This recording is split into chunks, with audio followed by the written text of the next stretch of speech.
mga nanays! Ayun nga, naligo na nga tayo kasi magdi-deliver nga tayo ng cake.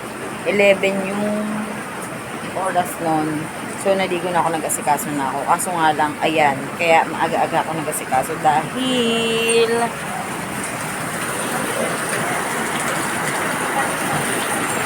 maulan nga. Ayan, may bagyo pa din ata.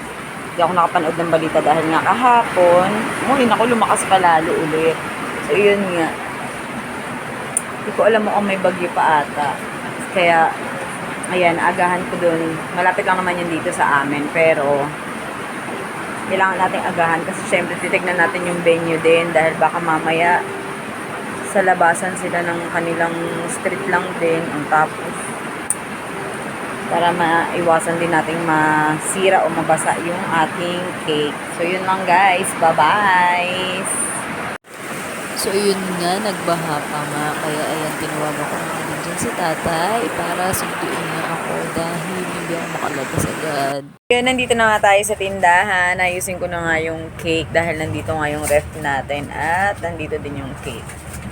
So, hindi nga ako nagsusuklay. Talagang, ganyan talaga lagi buko. Hindi ako nagsusuklay ng buko. Ayusin ko muna to, then magde-deliver na kami. Sinundo ako ni tatay sa bahay kasi sobrang lakas ng ulan. So, yun lang guys. Deliver na tayo. Takbong pogi lang. Sana wag mo nang umulan. Sana wag umulan guys kasi ang hirap ng nakikita sa daan.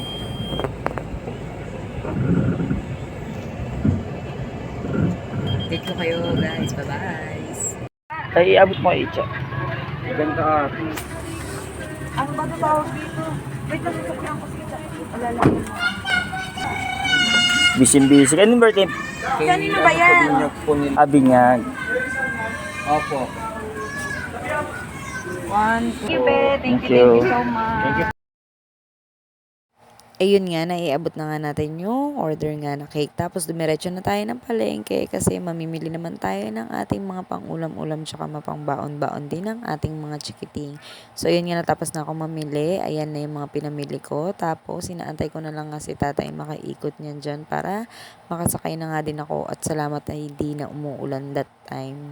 So, ayun nga, nakasakay na nga tayo kay tatay. Tapos, nagpadiretso nga ako sa isitan kasi may mga bibili nga ako na para sa mga bata at saka sa amin kasi magmumuli. Ano ba? Siraong Tapos, talaga. naman akong format. Okay na. Nakuha kasi ako ng coupon sa isitan. So, yun nga, natapos na nga kaming mamili nga sa isitan. Tapos, ayan, nahulog pa nga ni tatay yung napamili ko nga na piso-piso deal na promo na isitan.